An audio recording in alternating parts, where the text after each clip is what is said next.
Hi everybody. Oh, I'm huffing and puffing already. I decided to come out for a walk today because I was reading a whole bunch of stuff about, you know, this virus thing and the stock market stuff and all that crap going on. So, sorry it's so jiggly. I forgot to get my gimbal or my, what do you ever call that stick thing? I never can remember. So I decided to come out and walk it off a little bit. I just get all wound up about stuff and, you know. So I thought I'd bring you out here on a walk with me.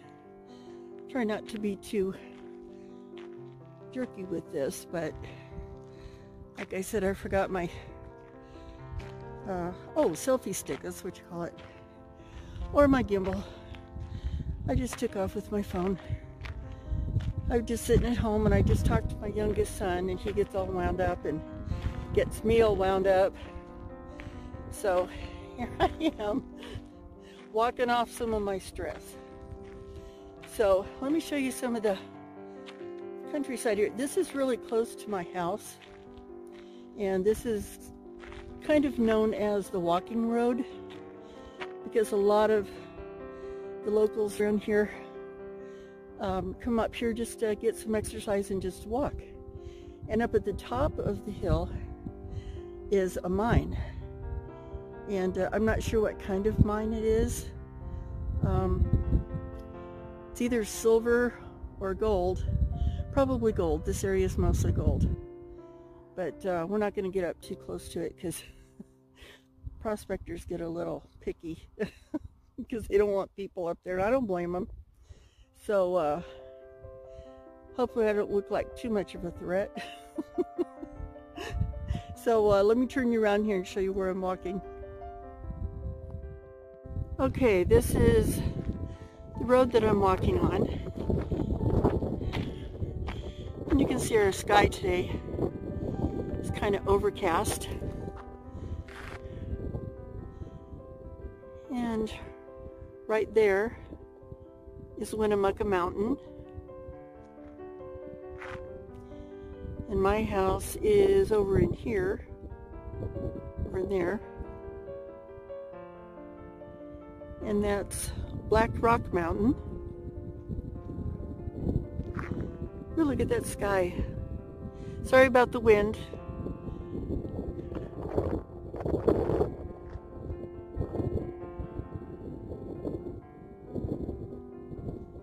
Anyway, here's some of the terrain. This is the same road I walked on when we had fog. Remember I did that video where I was walking in the fog? I think that was so cool. I love walking in the fog.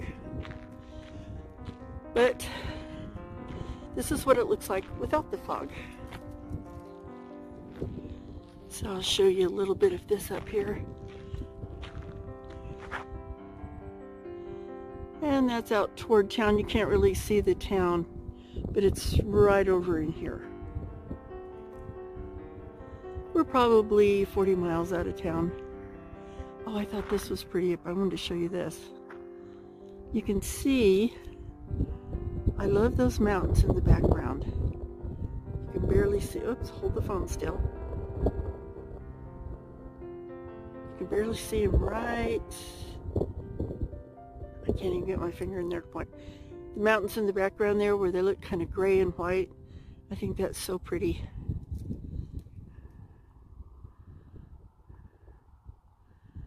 But anyway, let's continue our walk up the road.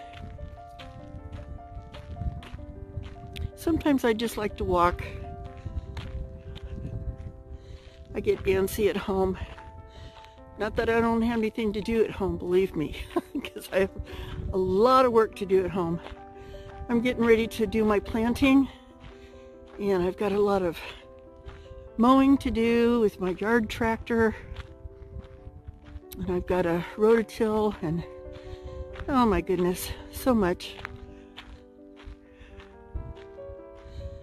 But my youngest son was in the military, and he was saying that I should stock up on medicine, which I do anyway.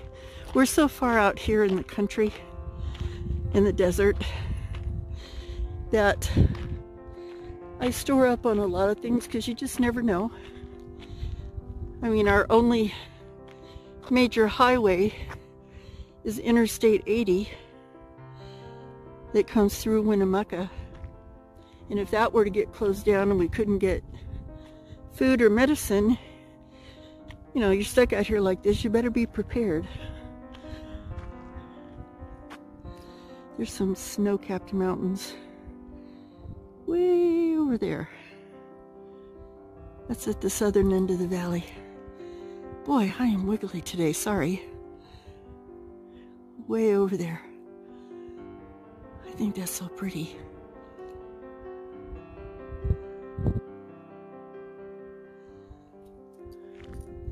So anyway, let's continue our walk up this road.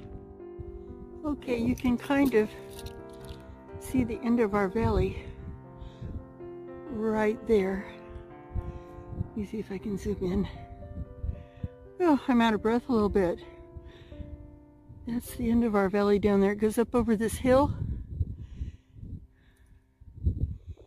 and right down over there, and then it goes into some mountains if you go to the right, as you can see over here. Into those mountains, which goes out toward Austin and Eureka. And if you keep going straight, you veer off to the left over to this side, and it goes into an Air Force bombing testing range called Dixie Valley. Dixie Valley is a pretty interesting place to go through.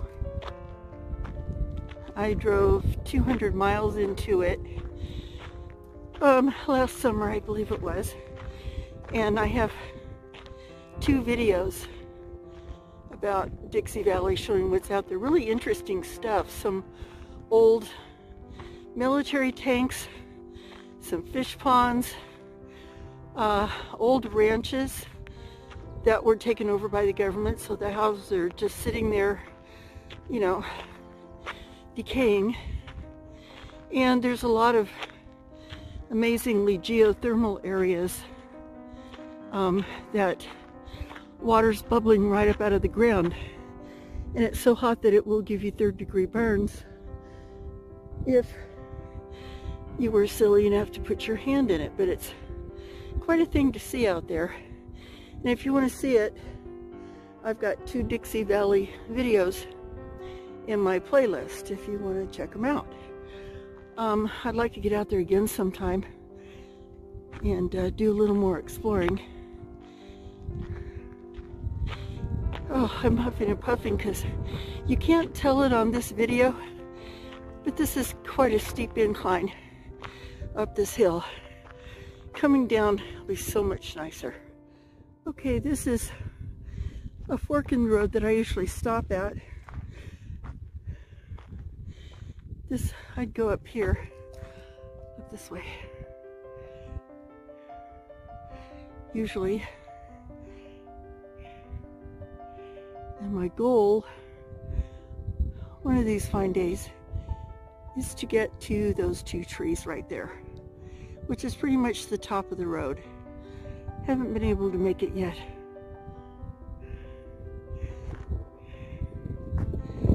See this right here? You can see where the mine is. I don't know if you can make that out. But that's a little tailings pile right there. You can see the tailings pile. It's kind of a nice little bank he's got going there. It's dirt that he's thrown out of his mine up there in his little mining operation. Wish I could get up there and get a mine tour.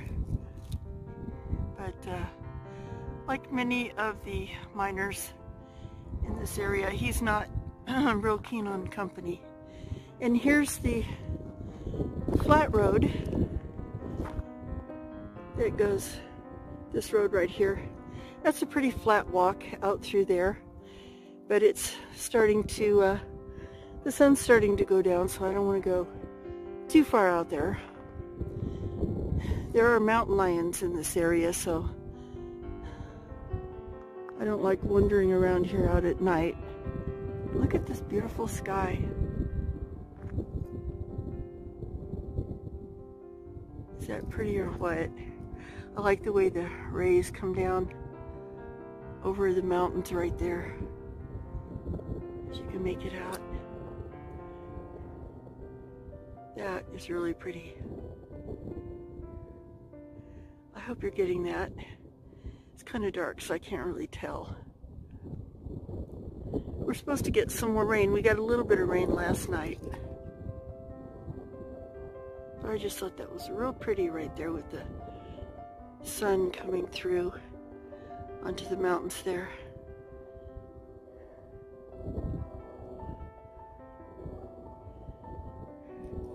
Got an airplane going over, real far up there. Okay, let's head back down.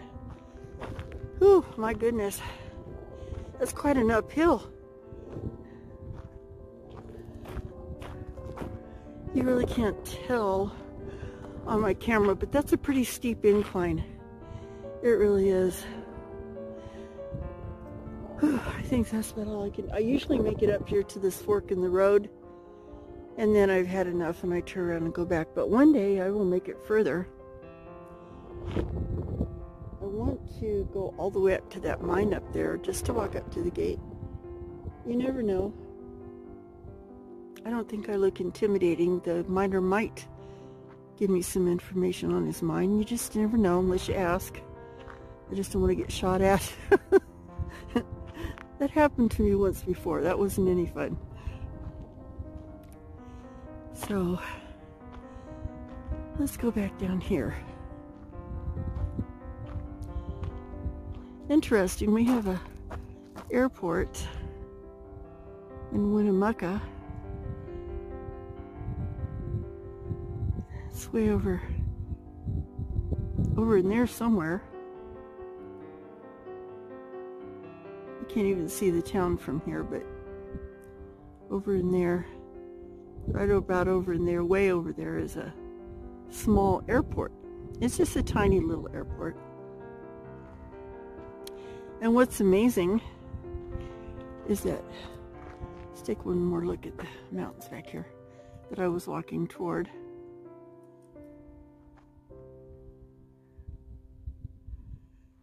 It's just a little mountain range between us and the next valley over.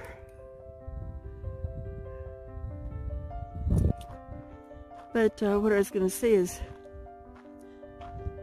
very interesting. There's been an awful lot of Chinook military air helicopters. I saw a couple of C-130s coming into our little airport, and I'm like, what the heck? Because that's a small airport. We get a lot of firefighting planes coming in, loading up with water and stuff when there's fires. That's pretty neat to watch. They come in and load up with water. But the military presence is kind of a surprise. There were 3 Chinook helicopters that went over my house yesterday. That one thing you can say about living in the desert, it's lots of room. This is all cattle ranching and farming out here with the little town of Winnemucca. I like those mountains right over in there too. Let me see if I can zoom in. You can see them way out there, just like little hills in the distance. I think that's cool, the different shades of gray and black. And sometimes it looks bluish, depending on the time of day. But 3 Chinook helicopters went over my house, and they were so low, there were 3 of them, that it actually vibrated the house. They were really loud. And I mentioned it to my son, who lives in Silver Springs over by Fallon, Nevada, which is about 200 miles away. And he checked on it. He's military. He checked on it and said that they were doing some kind of low-flying surveillance training, whatever that means. So I wondered why they were so low coming over this area, but I guess that's what they're doing. But he said he knew they were going to be doing that, and he explained it to me, but I didn't understand it all. But it's some kind of a training exercise that they were doing. And the C-130s, I don't know what that was about. But and of course, if you ask at the airport, they just don't know anything, surprisingly. Instead of them saying, "I can't tell you, goodbye," they go, "Oh gee, I don't know what that was about," you know, and you know they're lying to you. But anyway, that's the way it goes. Everything's a big freaking secret nowadays. So this is my walk today, people, and I'm gonna head on back home now. I think I've walked my irritation off. I used to like to run, but I broke my back in a boating accident. Well, not totally broke, but messed my back up really good, and my neck. So I literally can't even run anymore. So I do go for long walks, though. Kind of helps loosen everything up and take some of the stress out. And I like the desert. I love to walk in the desert. So, and it's so pleasant and quiet. And I could just stand here, just take a chair and sit here, or just stand here for hours and just look at all the open spaces and the quiet, and maybe occasionally see an animal or two. So I'm going to head on back down to my truck, and I hope you enjoyed my little walk, and you guys take it easy, and I wish health to everyone. And it's not likely that we're going to get the coronavirus out here where I am, because I rarely see anybody, and I kind of keep to myself, and so does my family. But my daughter did fly to Tucson, Arizona. She's a soccer coach, and she flew to Tucson for a training, and she said people were just coughing their heads off on the plane. So she came back, and of course she gets sick. My arm is getting tired of holding this. I forgot my stick. So she got really bad sick with the flu. So, you know, first thing you think about is she's traveling. People were coughing, so maybe she got the coronavirus. Well, she went to Reno to the emergency room, which is 200 miles away. And they tested her and said she had influenza A. So it was not coronavirus, thank goodness. Whatever that is. So we had that, but they said that we're at really low risk out here because we're so isolated, which is a good thing.